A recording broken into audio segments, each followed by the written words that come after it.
to a completely new Doctor Who review. So this time it is a continuation between the reviews, like the seasons review, and the movies and the separate ones. So I like the seasons and then the series.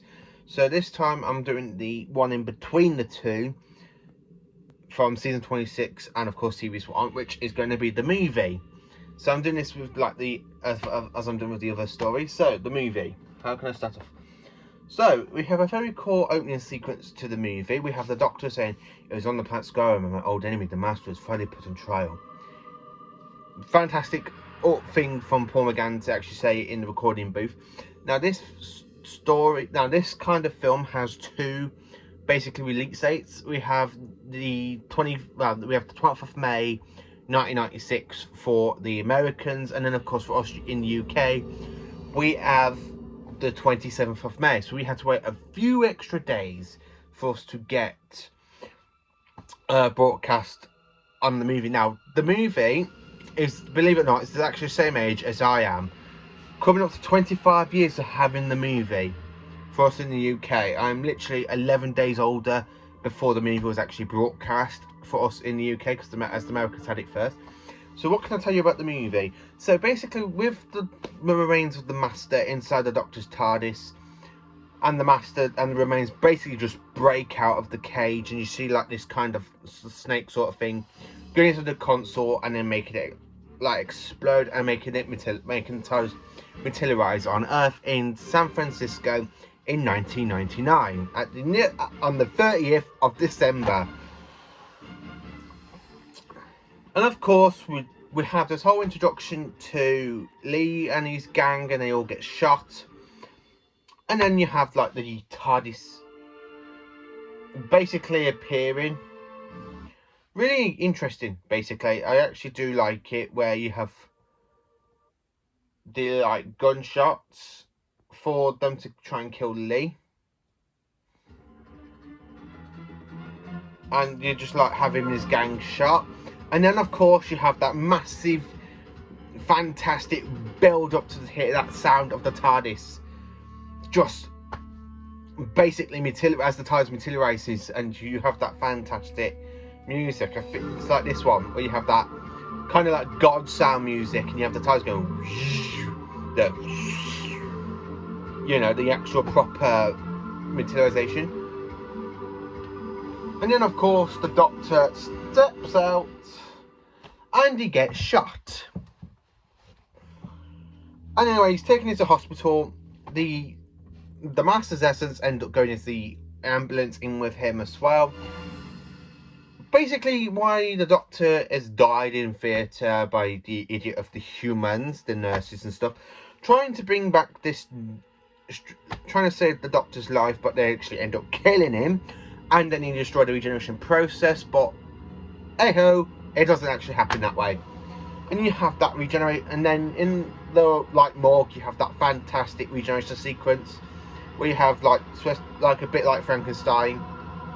You have the hospital watching the Frankenstein movie, and then you just see like Seth MacFarlane like faces, and then Paul McGann drops his hand. Then you move it, and then you see the breath come through the cold air, and the Doctor basically regenerates with regeneration amnesia. Basically fantastic stuff. I love how then you have that hospital portal go, "Oh my god, God no, do do do do do do, boof."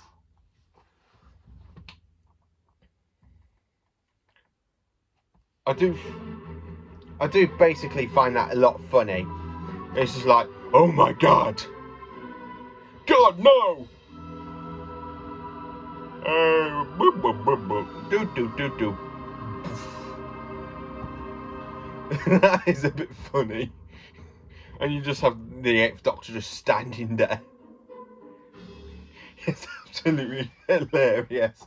I do love that scene. That is one of the best scenes I can really say in that episode. And then of course you have that whole bit in the hospital where all the broken mirrors and the toys and stuff. Literally you have the Doctor going, "Who am I?" Proper going like, "Who am I?"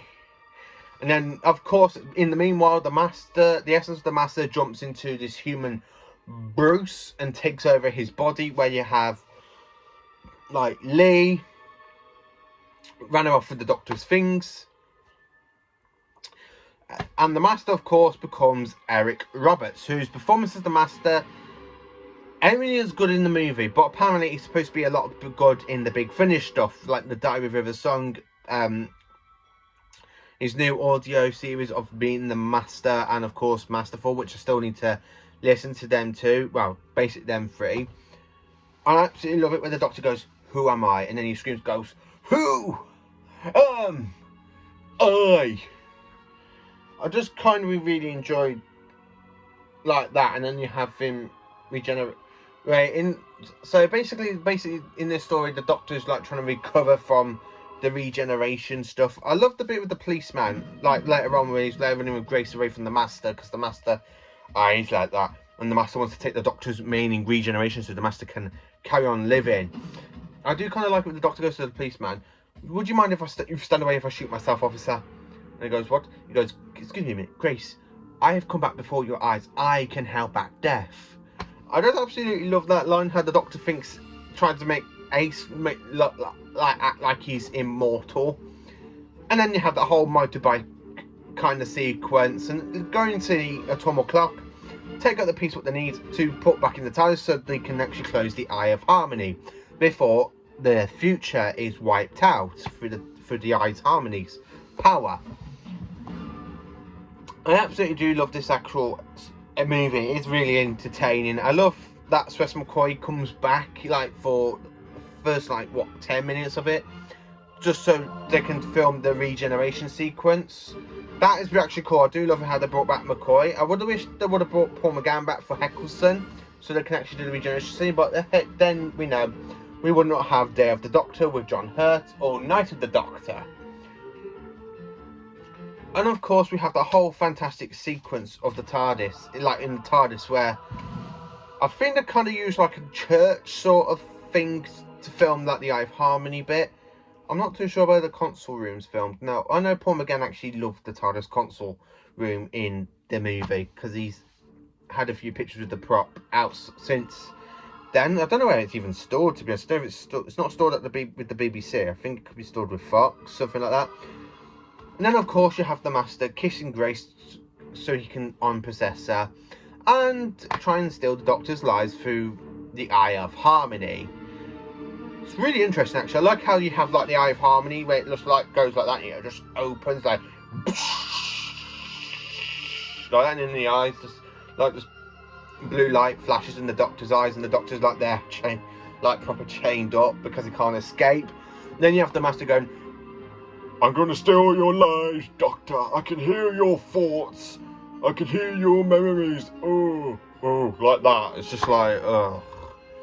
Eric Roberts, like being the Master, his performance isn't as good as the one before him, aka Anthony Ainley, but it's still pretty much enjoyable. I do like Eric Roberts' performance a little bit, but not as much as I do for the others. And I actually do like the special effects they use, like how trying to say if they don't close the Eye of Harmony, all of our space, all of our whole existence will be wiped out at midnight on the 1st of January 2000. It's a really good it's really good for a New Year's Day sort of special. It would really be more. It should have. I really feel like this should have been broadcast in the new year, basically, not in May, because it's basically a whole New Year plot. But it's still okay. The music is absolutely. I do love the music for this. I really absolutely do. I really can't find a fault with the music. The music is actually fantastic through this. I love the whole CGI. I love the regeneration. Grace, I feel like Grace is a little bit wooden for this episode, like as a companion. I do feel like, she's basically wooden. I do feel like Grace is like proper wooden as a main character, really, because I kind of feel like they're trying to copy a bit like the X-Files, but instead of it doing a Doctor Who twist, really, with Grace being Agent Sully and the Doctor being the agent thingy, can't remember his name. I just can't really work out why people don't like the movie a little bit, because it's not really one that is really talked about, but I absolutely do love it because I'm the same age as the movie. So basically Paul McGann is my Doctor because I was born, well, 11 days before it was broadcast, but basically it is class because it was broadcast in America only. So yeah, this is basically my review on Doctor Who the movie. How do I rank it? A 7 out of 10, I have to say. It's good, but with a few aspects of it not being so good at all, especially with Eric Roberts and the one that plays Grace. So of course I own the movie in this because it's actually the book. The actual movie is actually written on 72 in this book. I own the VHS, of course, the 2 DVD versions, and of course, if I just pick it up, I own the Blu-ray as well. So I own literally all the versions of the movie through book, VHS, DVD and Blu-ray. I do have to say, I do love the movie. It's a really good story. I really wish we had more of Paul McGann as the main Doctor. I wish they would have brought him back for 2005, just carry on with the movie left off, but with Russell T Davies. But there again, we would not have had John Hurt or Christopher Eccleston if they did that, and Tennant would have been basically the 9th Doctor, Matt Smith would have been the 10th, Peter Capaldi would have been the 11th, Jodie Whittaker would have been the 12th, not instead of being the 13th. Well, yeah. So anyway, the movie, pretty good, fantastic. I just love everything about it. I love the music. I really find Grace and the Masters acting really wooden for this. I do have to say that. I do feel like they're really wooden. But yeah, this is my review on Doctor Who the movie, and I hope you enjoy it. So thank you for watching. Please do like, subscribe and share to my channel, and I hope you all have a very good evening. Well, time of recording, I have to say, I believe it is coming up to midnight. So yeah, I've done this in the morning really. I filmed this pretty late as I've not long just finished watching the movie. Mainly the VHS version I've watched. So yeah, this movie it's really good. I'm actually so happy I'm like the same age as this, but 11 days for the UK. I'm literally like 11 days out of it. But if I was born in America, I would have been born 4 days before, after it. So in a way, Paul McGann was the Doctor when I was born. So basically, yeah, this is Doctor Who the movie. Really enjoyable, a good movie. Really wish it would have worked well, because this was supposed to be a pilot and it was supposed to lead into a series, but that never got picked up by Fox or the BBC. So yeah, we just kind of had Doctor Who the movie, and it's pretty much it's really enjoyable. I do recommend this to a new viewer if you want to watch this, because it's basically the only one with Paul McGann apart from Night of the Doctor and of course the Big Finish stuff. So yeah, Doctor Who the movie, 7 out of 10, really enjoyable. So thank you for watching. Please do like, subscribe and share to my channel, and I hope you all have a cracking day tomorrow, and happy Easter to you all.